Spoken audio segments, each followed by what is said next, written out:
Então, pessoal, bom dia. Eu vou fazer aqui, né, a gravação daquela lista que foi aplicada em sala na última aula do dia 23 de março, tá ok? Vou fazer a leitura da questão e aí a gente resolve logo em seguida. Bom, o primeiro exercício foi um conjunto de 5 questões teóricas que eu vou ler e vou responder. O que são condutores e o que são isolantes. De maneira bem direta e resumida, você pode colocar aqui em cima, que o condutor são os materiais que permitem a passagem de eletricidade ou a passagem de corrente elétrica. Qualquer um desses dois termos estão adequados. E o isolante seria aquele material que não permite a passagem de eletricidade pelo seu interior ou que não permite a passagem de corrente elétrica, né, pelo seu interior. Tá? Em português curto e grosso, direto, basicamente é isso. Se dois corpos se repelem eletricamente, o que podemos afirmar sobre eles? Ora, pessoal, o que acontece é o seguinte, né? Dois corpos, eles somente se repelem, se eles estiverem carregados com cargas elétricas de mesmo sinal. Não é de mesmo valor, é de mesmo sinal, de mesmo tipo. Então, por exemplo, existe um ditado que todo mundo conhece, que é aquele que diz que os opostos se atraem. Pois bem, os iguais sempre se repelem. Então, se você tem corpos carregados com cargas positivas, eles se repelem, porque são cargas de mesmo sinal. Se você tem corpos carregados com carga negativa, eles se repelem, porque são cargas de mesmo sinal. Beleza? Pois muito bem, essa seria a resposta. Aí eu quero fazer um pequeno comentário aqui, que é o seguinte. E se os dois corpos, ao invés de se repelirem, se eles se atraíssem, né? Bom, aí nós temos uma situação que envolve bastante conceito e tem que ser muito bem analisada. Pois muito bem, o que aconteceria se os corpos estivessem se atraindo? Uma indicação é clara, que os dois poderiam estar carregados com cargas de sinais diferentes. Ou seja, a gente poderia ter um dos corpos carregados com uma carga elétrica de sinal positivo e o outro corpo carregado com uma carga elétrica de sinal negativo. Então, o que nós teríamos? Nós teríamos que sinais diferentes automaticamente indicariam atração. Tá ok? Então, automático, se dois corpos se atraem, uma possibilidade é que eles estejam carregados com cargas de sinais diferentes. Ponto. Finalizada a discussão. Agora, existe uma outra possibilidade. E essa é aquela que nos joga no chão. Que possibilidade é essa? Se você tiver um corpo carregado, eu vou usar o exemplo de um corpo positivo, tá? Se você tiver um corpo carregado positivamente e tiver um corpo neutro, eles também se atraem. Tá ok? Por que eles se atraem? Imagine que o corpo neutro é um metal, é um corpo condutor de eletricidade. Como os opostos se atraem, a gente tem que lembrar que dentro desse corpo neutro existem elétrons, ok? Existem elétrons. E se ele for de fato um corpo metálico, nós temos aqui elétrons livres. Elétrons que podem se mover livremente por dentro do metal. Esses elétrons livres que possuem carga elétrica negativa serão atraídos por esse corpo positivo. E esses elétrons livres, eles vão se depositar, eles vão se concentrar nesta extremidade aqui do corpo neutro. Desta forma, nós teríamos um acúmulo de elétrons deste lado, ok? Do corpo neutro. E no lado oposto, nós teríamos carência, falta de elétrons. Nós teríamos um efeito que a gente chama aqui, né, de polarização. Nós teríamos a polarização elétrica desse corpo neutro. E essa polarização elétrica deixaria esse corpo neutro dividido basicamente em duas partes. Uma parte que é predominantemente negativa e outra parte que é predominantemente positiva. Ora, como a parte negativa está mais próxima do corpo que está carregado positivamente, isso geraria entre esses dois corpos uma força de atração. E essa força de atração faria com que esses dois corpos, obviamente, se atraíssem. Tá ok? Então, é muito importante que vocês tenham em mente que um corpo neutro e um corpo carregado, eles também se atraem. Agora, imagine o seguinte, imagine que esse corpo aqui, ó, esse corpo que está polarizado nesse meu primeiro exemplo, né, que eu chamei aqui de um corpo metálico, portanto, um corpo condutor, não seja um corpo condutor. Imagine que esse corpo aqui seja um isolante. E aí, o que iria acontecer? Nós teríamos outra possibilidade que é análoga a essa que eu acabei de expor. Se eu tivesse aqui, por exemplo, um corpo carregado positivo e aqui um corpo neutro, porém que fosse um corpo isolante, nós não teríamos a movimentação de elétrons. Portanto, nós não teríamos aqui, ó, a deposição de elétrons. Mas acontece uma coisa interessante, tá ok? Lembre-se que um átomo, basicamente, é um núcleo onde nós temos cargas positivas e cargas neutras, né? Porque nós temos prótons e nêutrons. E ao redor desse núcleo, a gente tem orbitando elétrons. E aí, pessoal, a gente tem que lembrar que o elétron é uma partícula de carga negativa. Pois bem, o que a presença de um corpo positivo faz com esses átomos que constituem um isolante? Esse corpo positivo ele exerce uma atração sobre os elétrons do átomo e deformam o átomo. O átomo ele tem um aspecto, ele parece ter um aspecto mais ou menos esférico. A gente nunca viu um átomo, a gente não tem certeza disso. Mas ele tem, por uma questão de leis naturais, uma estrutura razoavelmente próxima de esférica, mesmo que não seja o tempo todo. Mas aí o que acontece? Quando você chega a um corpo positivo próximo de um átomo, esse corpo positivo ele vai promover a atração dos elétrons, ok, desse átomo, e os elétrons tendem a circular o átomo, desviando-se de sua órbita natural e tentando se aproximar desse corpo positivo. E aí, pessoal, acontece um fenômeno muito bacana, que nós vamos ter o átomo, né? É como se o átomo fosse toda esta região aqui. E aí nós temos uma coisa interessante que é a seguinte, né? Se a gente cortar essa região aqui ao meio, a gente vê que esse lado de cá, ele não possui o núcleo, então ele é uma região predominantemente negativa.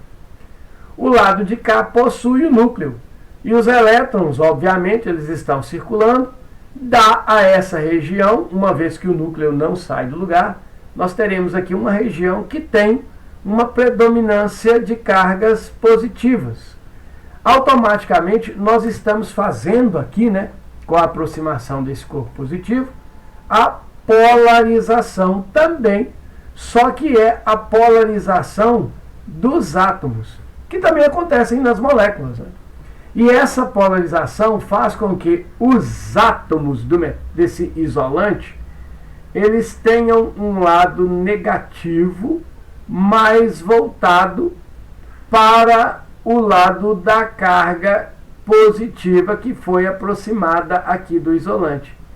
Isto, galera, promove também o aparecimento de uma força de atração entre os dois corpos e automaticamente eles se atraem.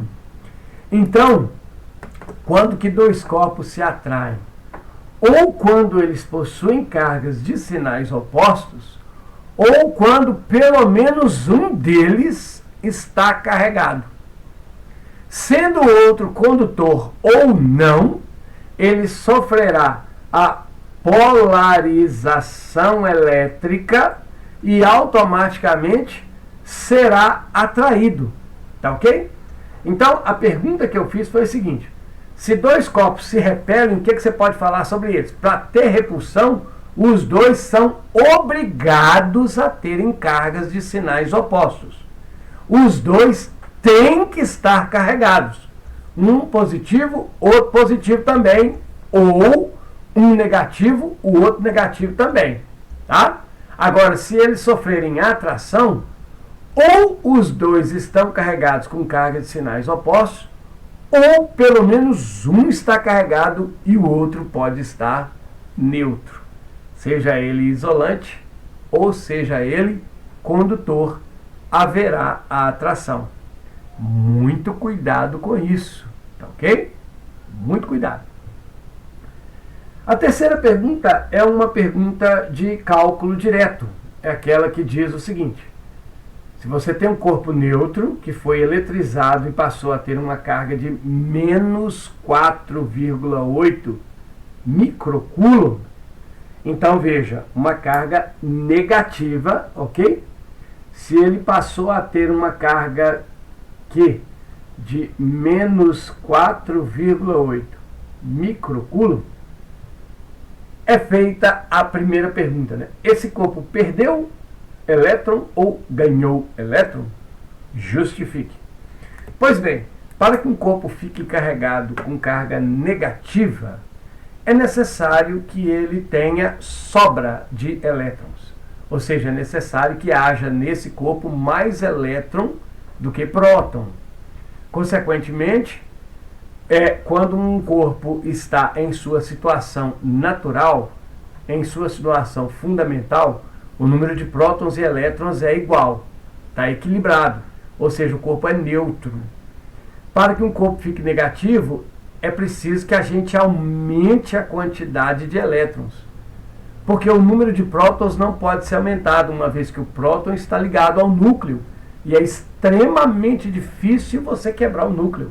Tanto é que são necessários dispositivos caríssimos, como os aceleradores de partículas.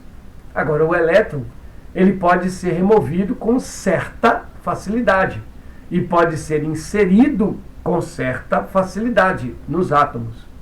Então, a gente sempre altera o número de elétrons que existe nos átomos, que constituem um corpo. Então, para que ele fique negativo, é necessário que eu introduza elétron nesse corpo. Então, automaticamente, esse corpo vai ter recebido elétron. Então, a gente pode falar, né, que a resposta para a letra A é que a maneira dele ter mais elétron do que próton, como eu já disse, é quando nós introduzimos elétron nele. Agora, como introduzir esses elétrons? Através da eletrização, que pode ser por atrito, que pode ser por indução, ou que pode ser por contato. Beleza? Agora vem a letra B, né? A carga adquirida pelo corpo corresponde a que número de elétrons? Quantos elétrons vão fazer com que esse corpo tenha aí, então, uma carga de menos 4,8 microcoulombs? Para calcular o número de elétrons, a gente utiliza aquela expressão, né, que diz que Q é igual a NE. Lembrando que esse é a chamada carga elementar. Tá ok? A carga elementar representa a quantidade de carga elétrica que existe em um próton ou em um elétron. E essa quantidade de carga elétrica é uma constante da natureza, né? Ela vale 1,6 vezes 10 elevado a menos 19 coulombs. Esse C que aparece aqui é de coulomb, tá bom? Então veja só, para a gente determinar o número de elétrons, nós vamos usar essa expressão. O Q representa a quantidade de carga, que está aqui, ó. O N representa o número de elétrons e o E, obviamente, a carga elementar. Então nós vamos fazer simplesmente uma substituição, tá ok? Lembrando que essa expressão, embora muitas pessoas utilizem sinal, é bom trabalhar com ela em módulo. Nós só queremos saber a quantidade de elétrons. São tantos, né? Não tem que ter mais ou menos elétrons, simplesmente tantos elétrons, tá ok? Então vamos lá. Qual é a carga? 4,8 microcoulomb.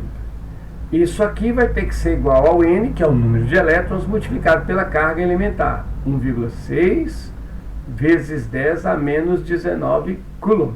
Repare que eu não usei sinais. Eu estou trabalhando apenas com módulos. Então, o que nós teremos que fazer aqui? Primeiro, é necessário a gente fazer aqui uma adequação, porque nós temos uma carga de microcoulomb. E nós já sabemos que o micro, ele é um multiplicador e ele corresponde a uma potência de 10 elevado a menos 6. Então a gente pode simplesmente substituir esse micro pela potência de 10 a menos 6. Ou seja, eu tenho uma carga de 4,8 vezes 10 a menos 6 coulomb. Automaticamente eu tenho aqui o N vezes 1,6 vezes 10 a menos 19 coulomb. Fazendo uma simplificação rápida, coulomb some com coulomb, né? Nós estamos simplificando, coulomb com coulomb. E eu vou pegar esse 1,6 que está multiplicando e trazer para cá dividindo. Então eu vou ter 4,8 vezes 10 a menos 6, ok? Dividido, vou fazer aqui o traço de divisão, por 1,6 vezes 10 a menos 19. Isso aqui vai dar o valor do N. O que é o N mesmo? O número de elétrons. Então daqui nós tiramos que esse N vale. Veja, se você pega, tá? Se você pegar, vou fazer aqui, ó, vai ficar meio embolado, mas não tem problema não. Se eu pegar o 4,8 e dividir por 1,6, repare que eu já tenho o mesmo número de casas decimais, eu vou só desconsiderar a vírgula. 48 por 16. Eu vou arriscar aqui um 3. 3 vezes 6, 18, vai 1. 3 vezes 1, 3 e 1, 4. Ó, que bacana, não sobrou nada. Então, de fato, 4,8 dividido por 1,6 é 3.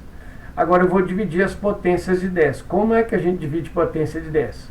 Quando você tem uma potência de 10 dividida por outra potência de 10, você conserva a base e subtrai o expoente de cima pelo expoente de baixo. Então, no caso aqui, veja, eu tenho 10 a menos 6 por 10 a menos 19. Como é que vai ficar isso? Vai ficar 10, o de cima, menos 6, menos o de baixo, menos 19. Veja que menos 6 menos 19 vira menos 6 mais 19. E menos 6 com mais 19 dá exatamente mais 13. O sinal de mais a gente não escreve, então eu tenho aqui 10 elevado a 13. Qual é a unidade? Não tem unidade, é quantidade. Quantidade simplesmente, número de, não tem unidade. Então, são 3 vezes 10 elevado a 13, simplesmente é elétrons. Esta aqui é, portanto, a quantidade de elétrons que corresponde a uma carga de 4,8 microcoulombs. Lembrando que esses elétrons aqui foram recebidos pelo corpo, ok? Se a carga tivesse sido positiva, ao invés de receber elétrons, o corpo teria perdido elétrons, ok? Bom, então a quarta questão. Um corpo neutro tem carga elétrica? Justifique. Eu acabei de responder isso agora, né? Um corpo neutro possui carga elétrica? Sim. Sim. Você pode colocar ele possui carga elétrica. Agora, justifique. O que acontece para um corpo ser neutro? É necessário que as cargas que ele possua tenham sinais opostos, ou seja, ele precisa ter carga positiva, carga negativa, e a quantidade das cargas positivas e negativas precisam ser iguais, para que a soma delas dê necessariamente zero. Um corpo neutro é aquele que tem carga elétrica, mas a soma das cargas dá zero. Então, ele possui carga elétrica, mas de sinais opostos e em mesma quantidade, que, né, se anulam. Beleza? É isso aí. Corpo neutro é aquele que tem quantidades iguais de cargas positivas e negativas. Portanto, elas se anulam. E por fim, nós temos a questão 5, que diz o seguinte: diferencie corrente elétrica contínua de corrente elétrica alternada. Olha, eu vou simplesmente fazer um comentário aqui, né? Vamos simplesmente comentar. Então, qual que é a diferença entre corrente contínua e corrente alternada? Lembre-se o seguinte: a corrente contínua é aquela que é proveniente das baterias. As baterias, obviamente, possuem polos positivos e negativos. Quando você conecta o polo positivo no polo negativo de uma bateria, tá ok? O que vai acontecer? O negativo indica sobra de elétrons. O positivo indica falta ou carência de elétrons. Então, se o negativo tem elétrons e o positivo falta elétrons, haverá uma migração, um movimento de elétrons do polo negativo para o polo positivo da bateria. Reparem que esse movimento de elétrons, ele acontece em apenas um sentido, ou seja, ele só acontece do negativo para o positivo. Isso é a verdade. É o que a gente chama de corrente elétrica real. Tá ok?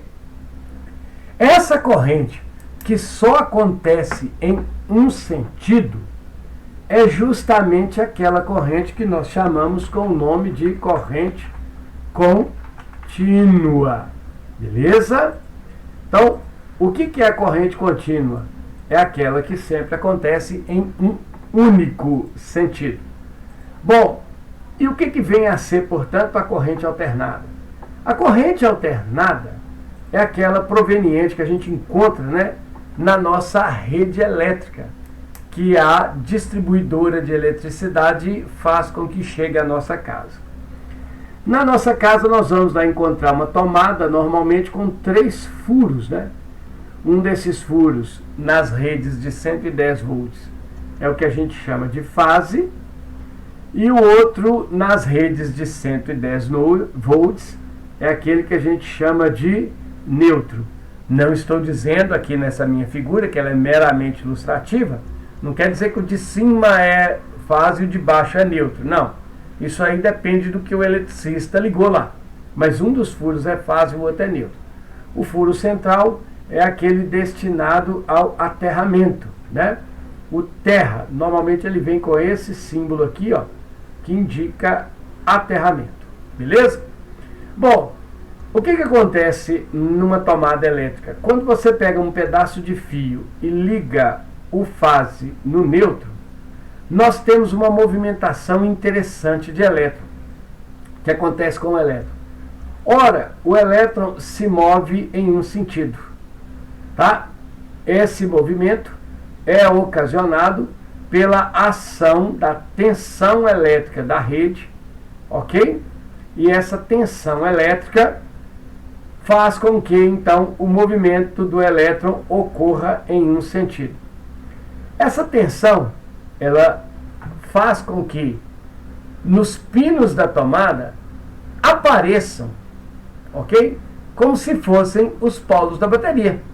Você vai ter uma hora, isso não existe, tá? Mas você vai ter uma hora como se esse pino fosse positivo e esse pino fosse negativo. Tá certo? O que acontece logo depois? Um instante depois você tem que essa polaridade ela se inverte. É como se o pino que antes era positivo ficasse negativo e depois o pino que era negativo ficasse positivo. Então é como se a polaridade da tomada elétrica ficasse invertendo com o passar do tempo. Isso acontece, essa inversão acontece 60 vezes por segundo. Ora, quando nós temos uma polaridade, o elétron se move em uma direção, em um sentido. Quando a polaridade se inverte, nós temos que o elétron inverte o seu sentido. Então, na corrente elétrica que a gente tem quando ligamos um aparelho na tomada, nós vamos ter que o elétron ora se move num sentido, pouco tempo depois o elétron passa a se mover no sentido contrário. Isso faz com que o elétron acabe não indo para lado nenhum.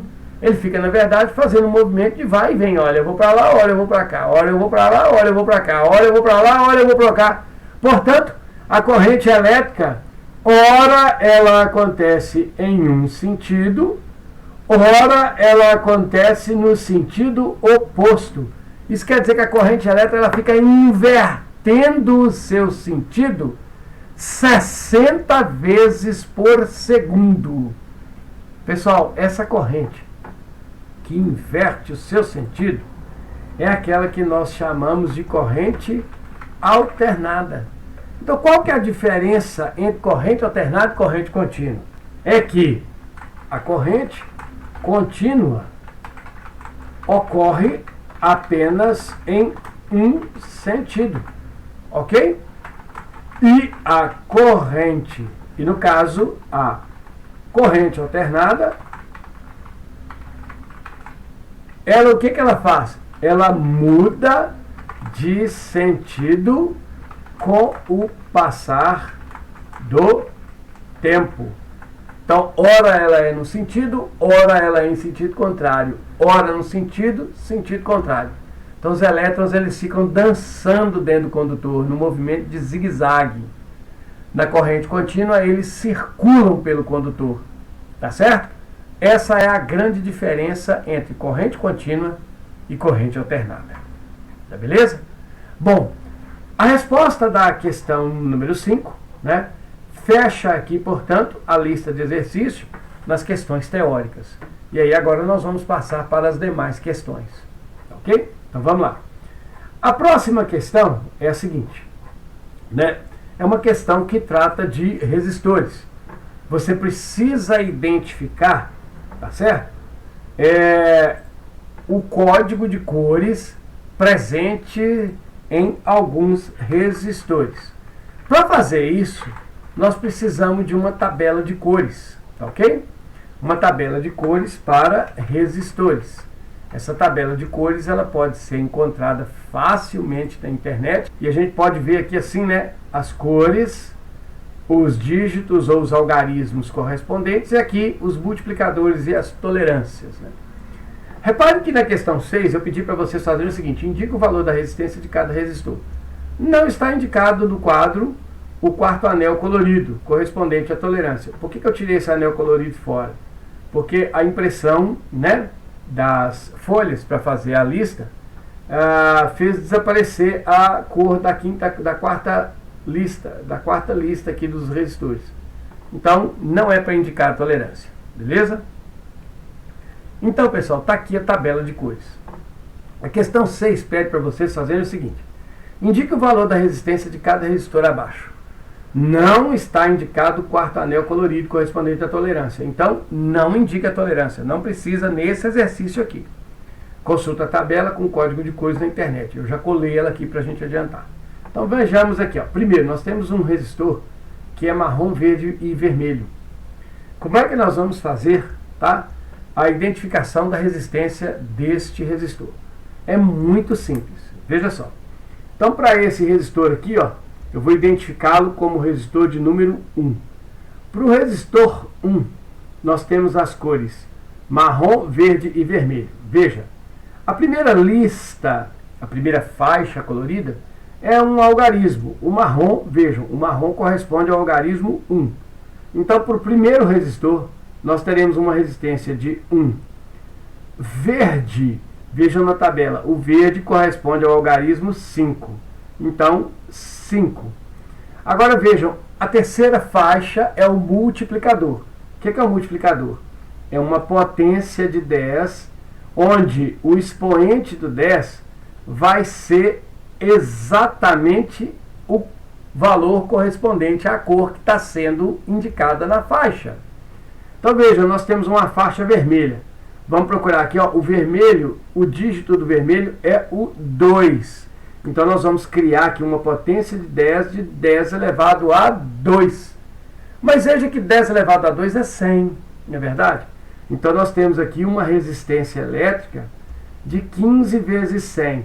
15 vezes 100, 1.500. Então nós temos um resistor de 1.500 ohms.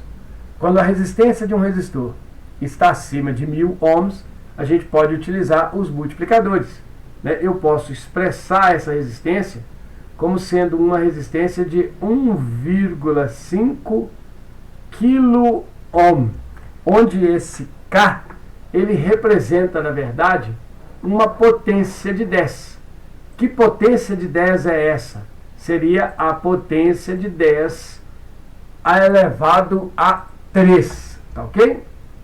Porque, na verdade, 1.500 é a mesma coisa que 1,5 vezes 10 elevado a 3, tá certo? No meio técnico, a gente costuma chamar esse resistor, ou essa resistência, de 1K5, tá beleza? Então eu posso representar a resistência desse resistor dessas formas que eu acabo de apresentar aqui para vocês. 1.500 ohms, 1,5K ou 1K5. Esta aqui é a resistência do nosso primeiro resistor, tá ok? De acordo com o seu código de cores. Eu vou fazer agora a resistência do segundo resistor.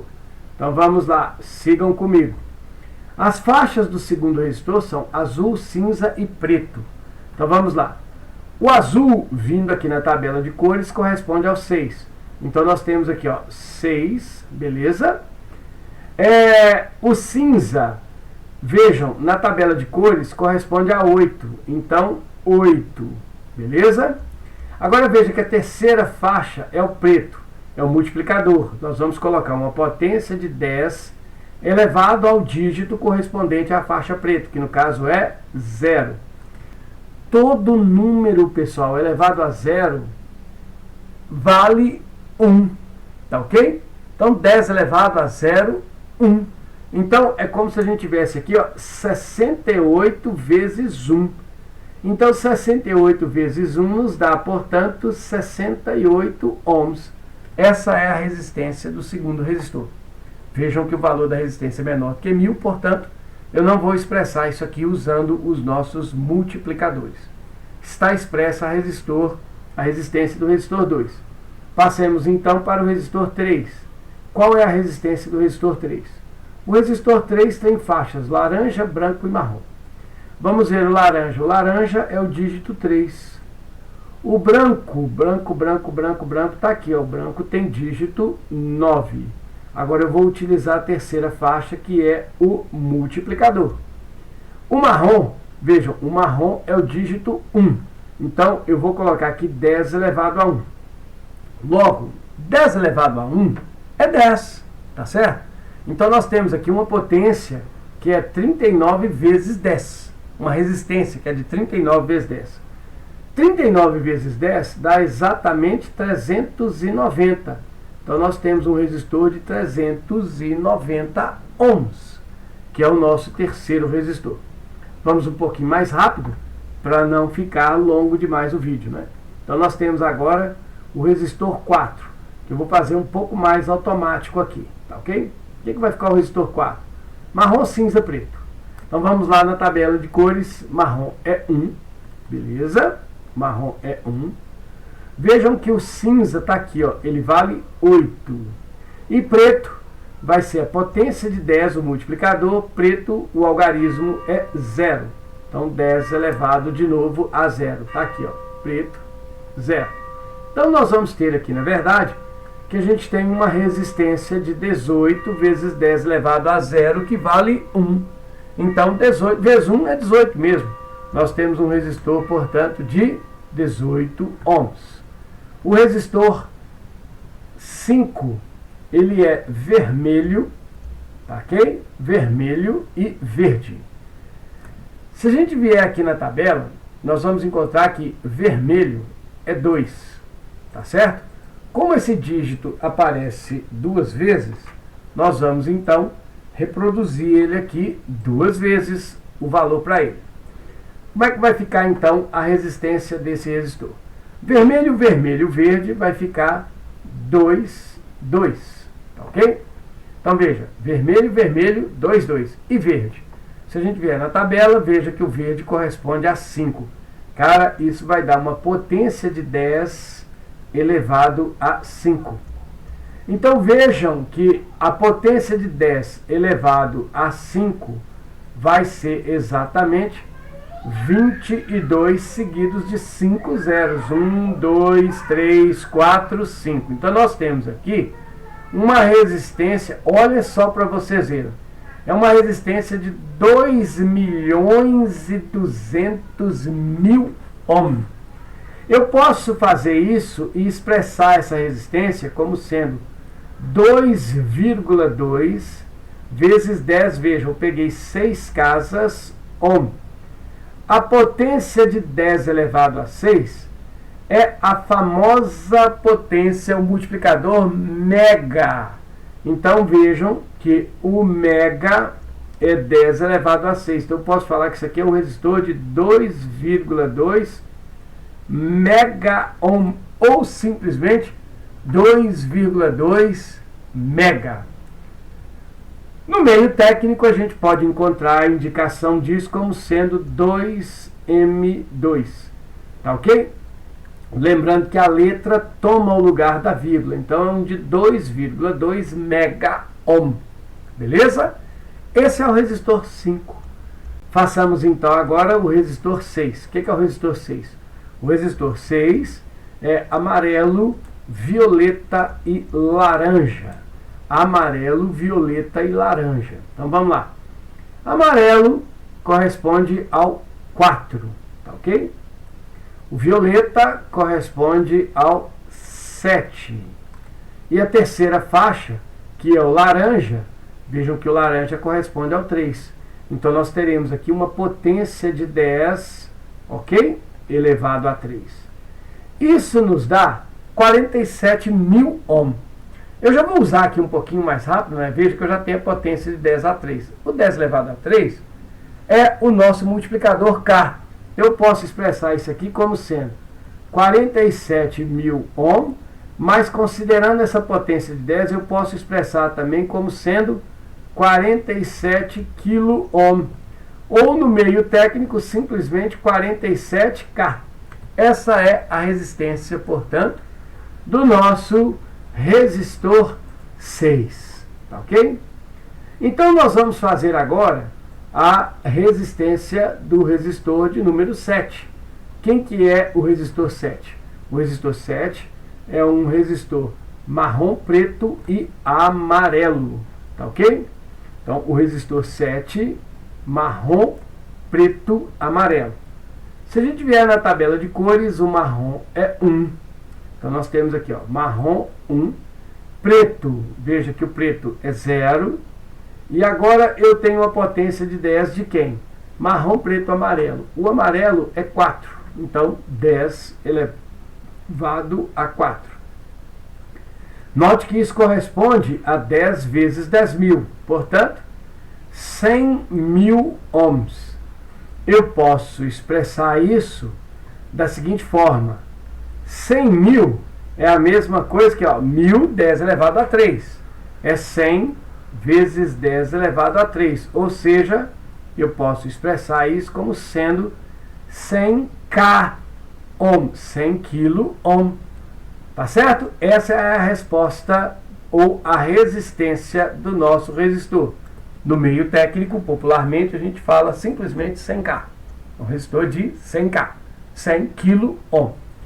E o resistor penúltimo é o oitavo.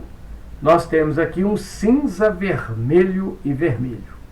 Então, o resistor 8, cinza, vermelho e vermelho. Cinza a gente pode ver aqui que é de 8, né? Tem o dígito ou o algarismo 8. Vermelho e vermelho. Então, nós vamos repetir aqui, ó, o vermelho duas vezes. Uma das vezes é o algarismo 2. A outra vez é a potência de 10 elevado a 2, que é o multiplicador. Isso nos dá, portanto, 8.200 ohms, que eu posso representar por 8,2 vezes 10 a 3 ohms. Olha o 10 a 3 aqui, o nosso multiplicador, 8,2K ohm, ou 8,2K, que pode ser expresso como sendo 8K2, tá ok? Este é, então, a resistência elétrica do resistor 8. E por fim, eu vou colocar aqui o último resistor, que é marrom, preto, preto. Um resistor marrom, preto, preto, o nono resistor, vejam que o marrom é 1, beleza? Então nós temos aqui, ó, marrom é 1. Preto é 0. Potência de 10, preto elevado a 0. Então aqui, ó, 10 vezes 10 elevado a 0. Como 10 elevado a 0 é 1, nós temos aqui então uma resistência de 10 vezes 1, que é 10. Um resistor de 10 ohms. Essa, portanto, pessoal, é a resistência dos nossos 9 resistores que estão aqui. Vale lembrar que um resistor pode ter 3 faixas, 4 faixas, 5 faixas, ok? E, independente do número de faixas, a gente vai ter que a última faixa é a tolerância, a penúltima faixa é o multiplicador, as demais faixas são os nossos algarismos. Como eu pedi nessa questão para ignorar a quarta faixa, que é a tolerância, nós paramos aqui apenas no multiplicador. Representamos aqui então as resistências dos resistores. Então vamos passar agora para a questão 7. O que a questão 7 diz? Você tem um resistor cuja resistência elétrica é de 22 kΩ, ou seja, nós temos um resistor de 22.000 ohm, lembrando de novo que o K é o 10 a 3. E ele tem uma tolerância de 10%, ou seja, uma tolerância de mais ou menos 10%. O que é essa tolerância? Quer dizer que a resistência do resistor, ele foi construído para ter 22.000 ohms. Mas existem erros na construção. E a tolerância indica qual que é a extensão desse erro. Então, 10% de 22.000 ohms são 2.200 ohms. E isso aqui, ó, corresponde aos nossos 10%.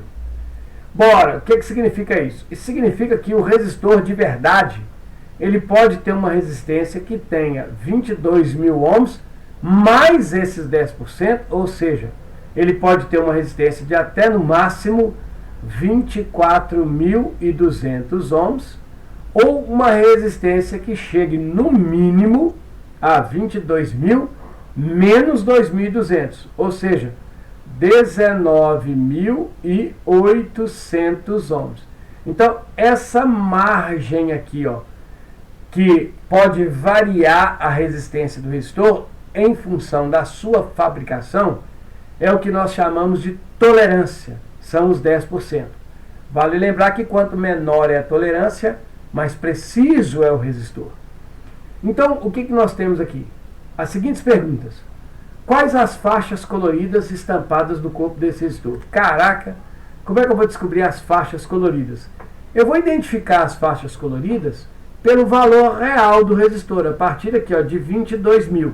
Então eu vou fazer direto para vocês entenderem. Veja só o que nós temos. 22.000. O primeiro número é um algarismo, 2. Esse 2 corresponde à cor vermelho. Beleza? O segundo número é outro algarismo, no caso aqui o algarismo 2, que também corresponde à faixa do vermelho. A pessoa, como é que eu sei disso? Eu vou voltar aqui na minha tabela de cores, ok? E identificar. Cada dígito, cada algarismo está associado a uma cor, está certo? Então eu estou utilizando essa tabela de cores para mim determinar aqui a resistência do meu resistor. Deixa eu colar a tabela aqui. Então está aqui a minha tabela de cores de novo. Eu vou jogar ela fora. Então veja, vermelho é o 2. O outro 2, de novo, vermelho. Agora reparem que aqui, ó, 22.000. Este 1000 que aparece aqui é uma potência de 10. Qual potência de 10? É o 10 a 3, olha ali, ó. Isso aqui corresponde, esses 3 zeros correspondem à potência de 10 a 3. Veja que 10 elevado a 3. Vocês viram que para a gente identificar a resistência, nós colocamos a potência de 10 como sendo 10 elevado à cor, ao dígito correspondente à cor. Então nós temos aqui um 10 elevado a 3. Qual é a cor que tem o dígito 3?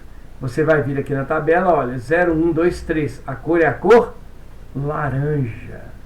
Então, esse dígito 3, que aparece aqui, ó, na potência do multiplicador, nós vamos colocar ele aqui, ó, e vamos identificar a cor dele, que é, no caso, o laranja.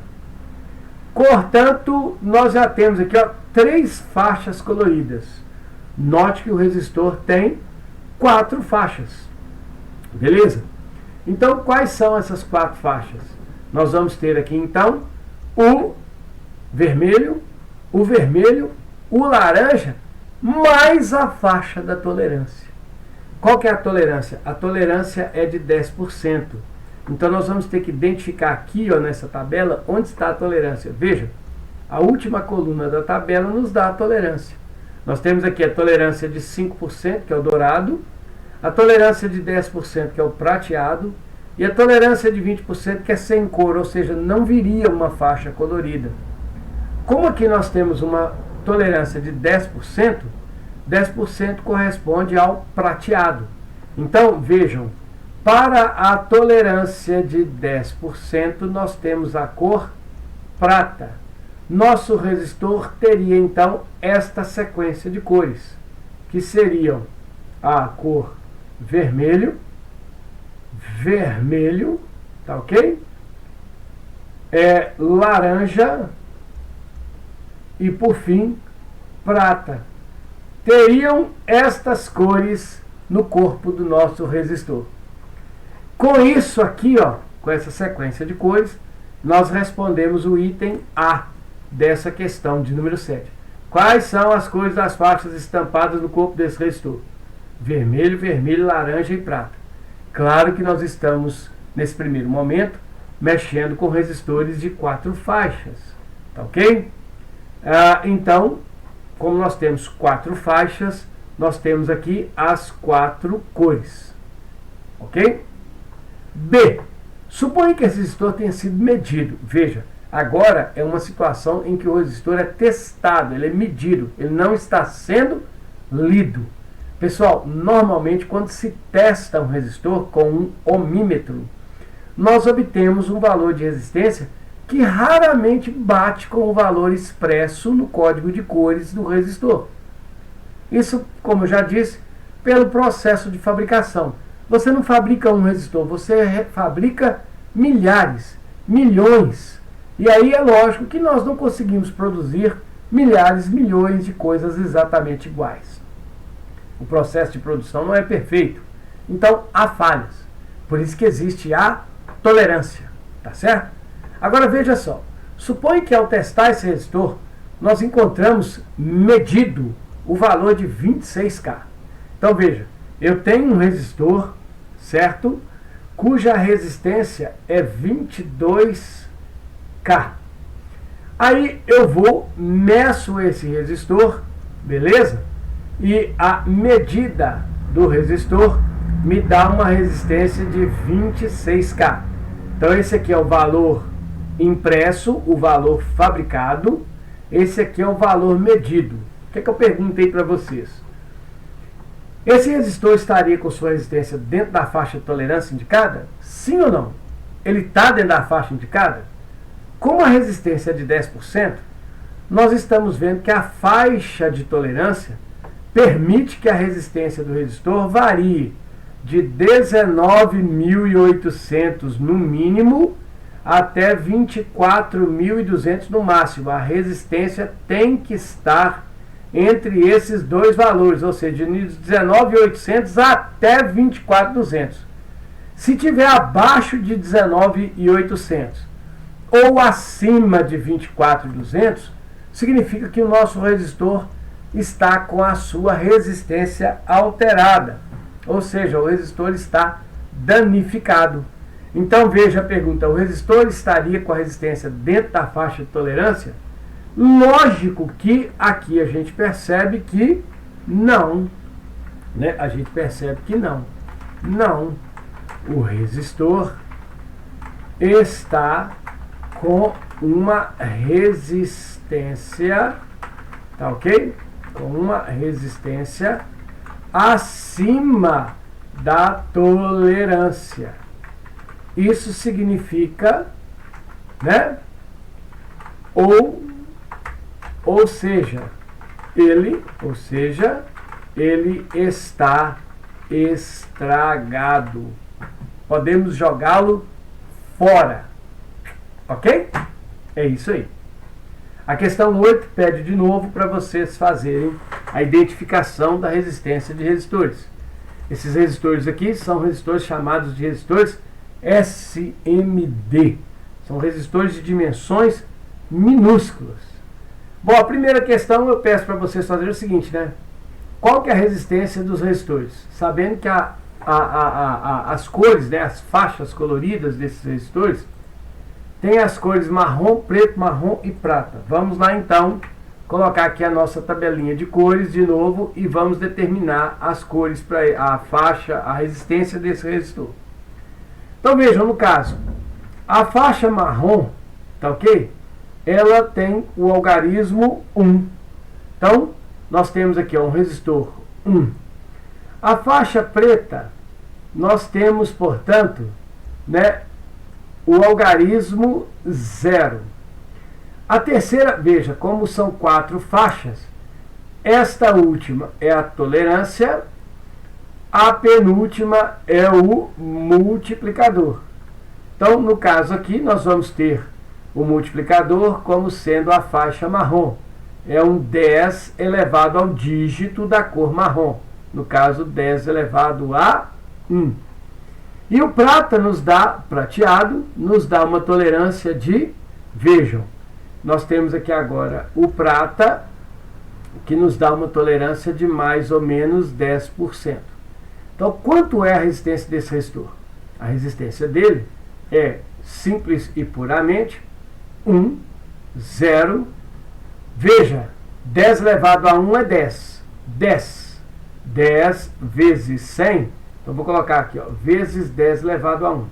Isso aqui nos dá 10 vezes 10. 10 vezes 10 equivale a 100 ohm, com uma tolerância de mais ou menos 10%. Então, qual é o valor da resistência do resistor? 100 ohms, com tolerância de 10%. Então, isso aqui, pessoal, responde a letra A desta questão. Tá ok? Então, o que nós vamos fazer agora? Nós vamos fazer a resposta da letra B. Qual que é a letra B? A letra B pede para vocês identificarem na internet, pesquisarem na internet sobre o significado desta sigla, né? SMD. Vocês vão encontrar o seguinte: Surface Mounted Device. Tá ok? E o que é isso? Surface Mounted Device significa dispositivo montado em superfície ou dispositivo de montagem em superfície. São, na verdade, componentes eletrônicos que não possuem um terminal elétrico de ligação. Veja, você tem aqui, ó, são duas pontas metálicas. Essas duas pontas metálicas, essas duas extremidades metálicas que aparecem no condutor, no caso aqui e aqui, elas são soldadas diretamente na nossa placa de circuito elétrico. Então aqui assim, se a gente observar bem, nós temos um dispositivo SMD, vejam que as extremidades deles são soldados direto na placa de circuito impresso. Então é isso, beleza? Está aqui o significado de SMD então. Com isso nós finalizamos a resolução da questão de número 8. Passemos então para a resolução da questão de número 9. A questão 9 diz assim: quando submetido a uma DDP variável, certo resistor se comporta de acordo com esse gráfico. O que o gráfico está nos dizendo? Se você pega o condutor e submete ele a uma tensão de 10 volts, ele é percorrido por uma corrente de 0,2 ampere. Veja, tensão em volt, corrente em ampere. Se você joga nele uma tensão de 20 volts, ele é percorrido por uma corrente de 0,4 ampere. E se você joga nele uma tensão de 30 volts, ele é percorrido por uma corrente de 0,6 amperes. Eu gostaria que todo mundo prestasse atenção no seguinte, veja, quando você pega a tensão e joga para 20, nós estamos dobrando a tensão. Repare que quando eu pego de 10 e jogo para 20, eu passo a corrente de 2 para 0,4. Note que também dobrou a corrente. Se eu pego a tensão e jogo ela para 30 volts, eu vou estar triplicando a tensão. Repare que quando eu triplico a tensão, o 0,2 vira 0,6. Nós temos também 3 vezes. Galera, quando um condutor se comporta dessa maneira, ou seja, se eu dobro a tensão nele, eu dobro também a corrente. Se eu triplico a tensão, eu triplico a corrente. Se eu quadruplico a tensão, eu quadruplico a corrente. Ou seja, o que a corrente, o que a tensão sofre, a corrente sofre também. Todo condutor que se comporta dessa maneira, a gente chama de condutor ômico. Então, isto aqui é o gráfico de um condutor ômico. Tá ok? Ômico é aquele onde a tensão e a corrente variam igualmente. Se um dobra, o outro dobra também. Elas variam proporcionalmente. Beleza?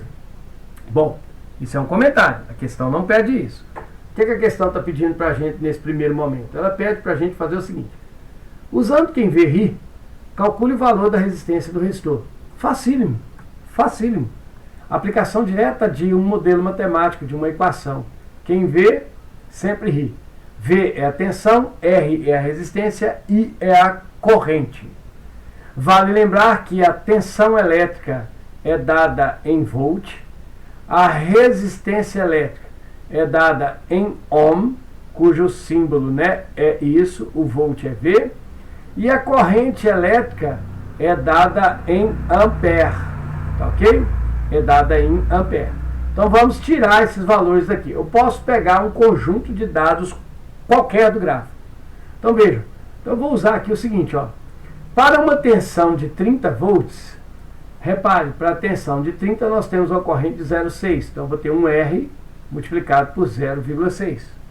Então eu tenho 30 volts, tá ok? Igual a R vezes 0,6. 30 volts, R que multiplica 0,6 ampere. Então quem vai ser o R? Se você pega o 0,6 que está aqui multiplicando e traz ele para cá, ele vem dividindo por, né? Ele vem dividindo. E aí nós descobrimos então quanto que é o valor do R. Veja, o R é simplesmente 30 dividido por 3,6. Por 0,6. Se você pegar aqui o 30 e dividir por 0,6, lembramos que a gente iguala as casas, descarta a vírgula, fica 300 dividido por 6, que dá no caso 50. Então nós temos um resistor que tem 50 ohms de resistência. Uma outra coisa que eu vou chamar a atenção de vocês. Toda vez que um condutor é ômico, você pode pegar qualquer conjunto de valor que o resultado é o mesmo. Se você pegar 10 e dividir por 0,2, você vai encontrar 50. Se você pegar 20 e dividir por 0,4, você vai encontrar 50.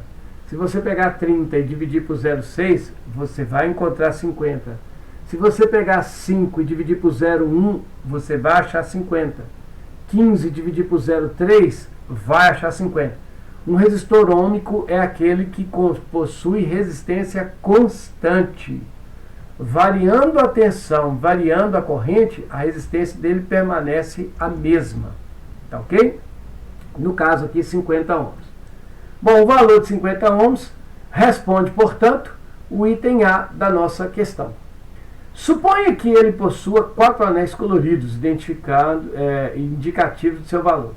Considerando que trata-se de um resistor de 5% de tolerância, quais devem ser as cores dos anéis coloridos desse resistor? Olha, é muito tranquilo, né? Nós temos um resistor de 50 ohms e uma tolerância de 5%. Tá, então vamos aqui, ó. Nós vamos ter então dois algarismos aqui, ó, o 5, o 0. Qual é a cor correspondente ao algarismo 5? A nossa tabela está aqui. 1, 2, 3, 4, 5. 5 é verde. Então nós temos aqui, ó, que esse 5, nosso resistor, vai ter a cor verde. O 0 é um outro algarismo. Qual que é o outro algarismo? O 0 é o preto. Então nós temos verde e preto. Alguém questionaria, e o multiplicador? Cadê o multiplicador? Ora, se o resistor tem 50 ohms, eu tenho um multiplicador aqui na frente. Mas que multiplicador é esse? É uma potência de 10 que não altera os 50 ohms. Que não pode alterar esse valor. Qual que é a potência de 10 que não altera? Veja, o único jeito de manter 50 sendo 50 é eu multiplicar isso aqui por 1. Agora, quem que é a potência de 10 que vira 1? Gente, a potência de 10 que vira 1 é o 10 elevado a 0. Todo número elevado a 0 é 1. Então, eu tenho que lembrar que o 0 aqui, ó, está me indicando a cor. E aí você sabe qual que é a cor que corresponde ao 0, porque essa cor, na verdade, é o preto. Então, eu tenho um resistor que é verde, preto, preto. Tá ok? Eu tenho aqui, ó, o preto, que é o vezes 10 elevado a 0. Este 0 aqui indica para mim a cor preto da tolerância. Aliás, desculpa, do multiplicador. Agora, a tolerância 5%, você vem aqui na tabela e encontra a tolerância 5% que está aqui, ó. A tolerância 5% corresponde à cor dourado ou ouro. Então, nós teríamos aqui, ó, a cor dourado. Estas aqui, portanto, são as faixas coloridas do meu resistor de 50 ohms. E aí está, portanto, a resposta do item B da questão de número 9. Para finalizar, nós vamos ter aqui, né, a questão de número 10. Que é a última. Não, não é a última não. Então vamos fazer aqui rapidinho. Essa questão 10 é uma questão de cálculo direto, aplicação de modelo, né?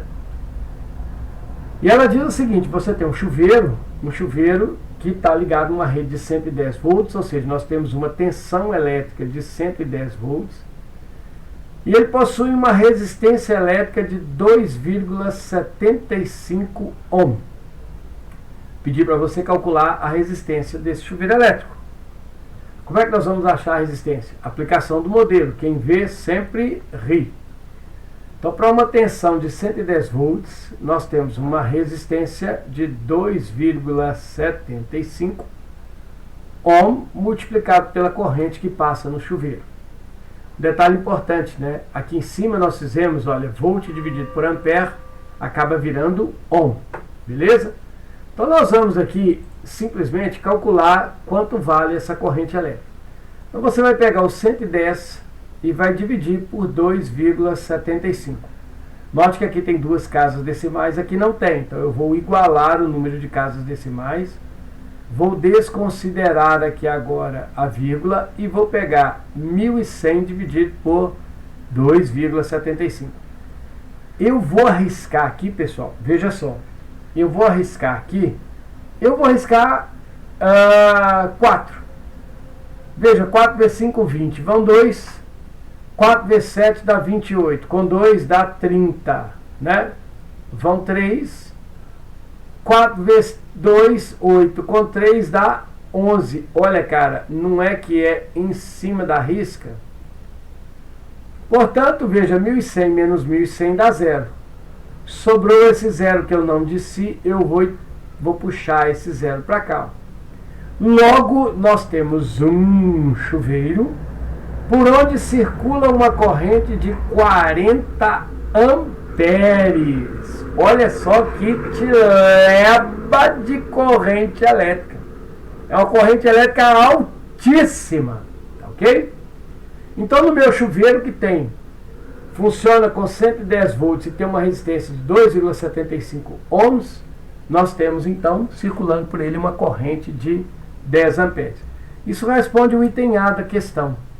Façamos agora o item B. No B, é pedido para calcular a potência do chuveiro elétrico. Lembre-se, quem vê ri. Por que eu ri? Porque eu vi, né? Quem vê ri porque vi. P é potência, V é voltagem ou tensão, I é corrente. Vale lembrar que a potência é dada em watt, tá ok? O W. Vamos então resolver esta questão. Qual é a potência do chuveiro? Será a tensão que ele é ligado, 110 volts, vezes a corrente que é de 40 amperes. Logo, nós teremos aqui uma potência que irá valer, veja, 0, vou colocar aqui os dois zeros da minha parcela, né, esse zero e esse zero, vou fazer 4 vezes 1, 4, 4 vezes 1, 4. Então, nós temos aqui um chuveiro de 4.400 watts. Está aqui a potência elétrica do nosso chuveiro elétrico, tá bem? 4.400 watts. E aí fica, portanto, a letra C. Admita que esse chuveiro é usado 2 horas em um dia. Qual é o consumo elétrico desse chuveiro para esse dia? Se ele é usado um dia só, então nós temos aqui o seguinte, olha. Nós vamos aplicar um outro modelinho matemático, uma outra equação matemática. Como é que eu calculo o consumo de um chuveiro? A energia consumida ela é obtida quando eu pego a potência e multiplico pelo tempo de funcionamento. Esse tempo de funcionamento, o ΔT, ele deve estar em horas. Por que em horas? Porque veja que a energia elétrica é quilowatt-hora. Tá? Então, nós vamos simplesmente colocar nessa expressão matemática as informações que nos foram dadas. Então, nós temos aqui ó, que ΔE é igual à potência do chuveiro, 4.400 watts, multiplicado pelo tempo em hora. Veja que o chuveiro vai estar usado durante 2 horas. Então, vou colocar aqui no lugar do tempo a parcela correspondente a 2 horas. E aí, pessoal, nós teremos uma energia consumida de 2 vezes nada, nada, 2 vezes nada é nada, 2 vezes 4, 8, e 2 vezes 4, 8. Nós temos aqui 8.800 watt-hora. Vejam que não é o watt por hora, é watt-hora. E repare, não está a resposta em kilowatt-hora. Mas lembre-se que esse K, pessoal, que está sempre aparecendo, ele é a potência de 10 a 3. É o quilômetro, quilograma, tudo esse K 10 a 3. Então, eu vou simplesmente adequar isso aqui. Ó. Veja que 8.800 eu posso escrever como sendo 8,8 vezes 10 elevado a 3 watt-hora. Olha o 10 a 3 aqui. Eu posso expressar isso como sendo 8,8 no lugar do 10 a 3, o multiplicador K, e aí eu tenho kWh. Olha aí ó, o consumo de energia do chuveiro, 8,8 kWh. Isso correspondendo a um banho. Em média, o quilowatt-hora está próximo de R$1. Então, você está tomando um banho de quase R$8. Tá beleza?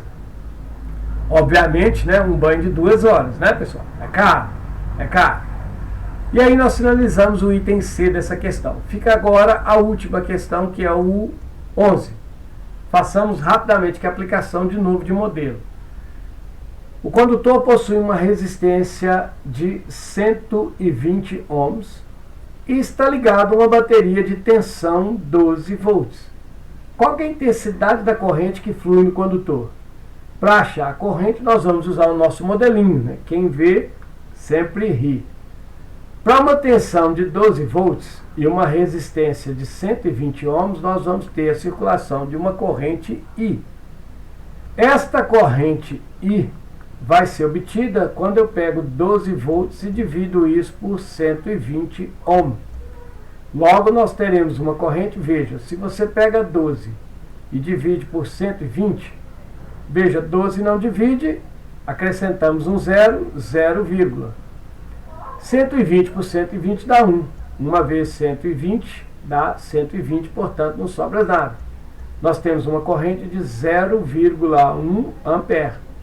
Esta é aqui, galera, ó, a corrente que circula, portanto, pelo nosso condutor.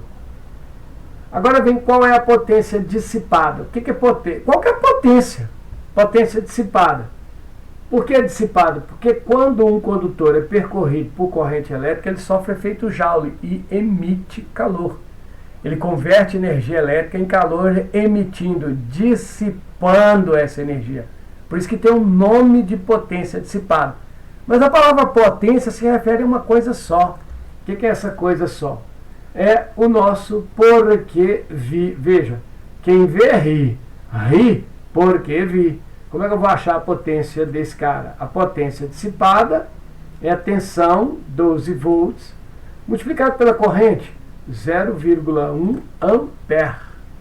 12 volts vezes 0,1 ampere nos dará uma potência de 1,2 watt. Esta é, portanto, a potência do nosso condutor. Consequentemente, nós finalizamos o item B. E para a última questão, que é essa aqui, também é a aplicação do nosso modelinho. Você tem um circuito elétrico constituído por uma bateria e por uma lâmpada, e aqui nós temos um interruptor. Quando esse interruptor é fechado, nós temos circulação de corrente elétrica pelo nosso circuito. O que eu quero? Eu quero que você calcule essa corrente e o consumo mensal dessa lâmpada, se ela funcionar 2 horas por dia. Vamos então calcular a corrente. De novo, vejam que eu poderia usar aqui, né, o modelinho quem vê ri. Mas veja, agora nessa questão eu tenho a potência da lâmpada que é 5 watts e eu tenho a tensão da bateria que é de 10 volts. Note que eu não tenho o valor do R, tá ok? Então eu não consigo achar o I usando este modelinho aqui, ó. Então eu vou abandonar esse cara e eu vou usar o outro modelo. Qual que seria o outro modelo? A nossa expressão que diz porque vi.